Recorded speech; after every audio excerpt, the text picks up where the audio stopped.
Hey guys, welcome back to the WODdoc Project365, episode 292.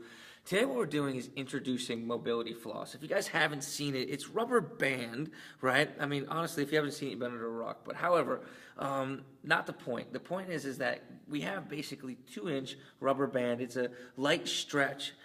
It's much lighter than the jump stretch bands that we used in the previous episode. I'm not exactly sure why we haven't introduced it yet. I really should have, because it's a great mobility device for you guys to use at home.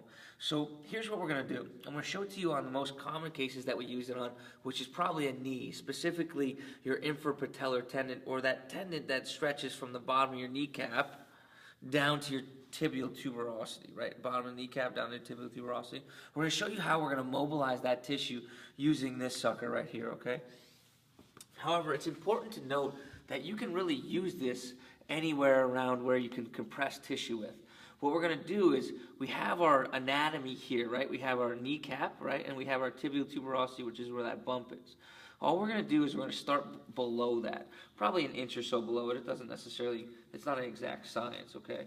But it's going to come across, and you just bring it across and you lap it upon itself. So that way now you can really start adding some stretch to it when you come around, okay? And that's what I'm going to do. I'm just going to work about a half a tape up, like if I'm, like taping my golf clubs or your baseball bat or whatever else you guys like to tape. I don't know.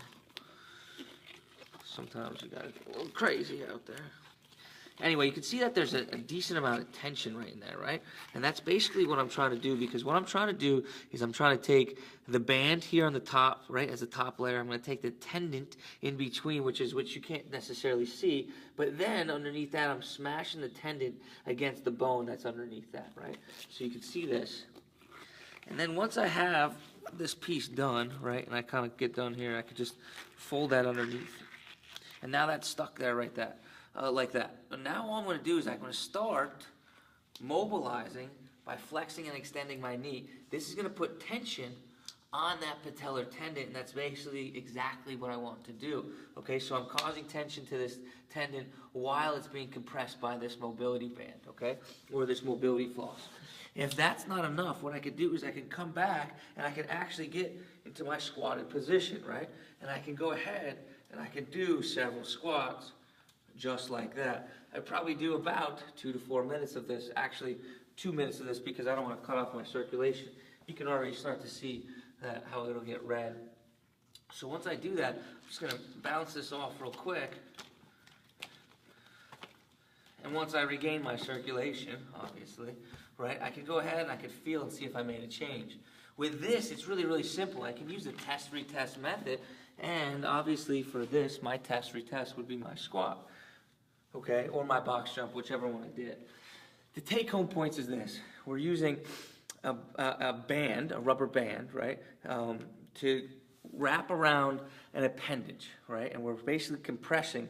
We're using the rubber band to compress the tissue onto the bony, against the bony structure of the appendage, right, or of your arm or your leg, whatever it might be, okay? And then we're going to mobilize so those tissues have to slide through while being compressed. And that is the therapeutic benefit of why we use mobility floss, all right? So guys, try this out. Try it with the infrapatellar tendon like I just showed you. Make sure that you get about 20 squats, 15 to 20 squats. Or if you can't do squats, if you could just flexion extension, 15 to 20 of those, okay?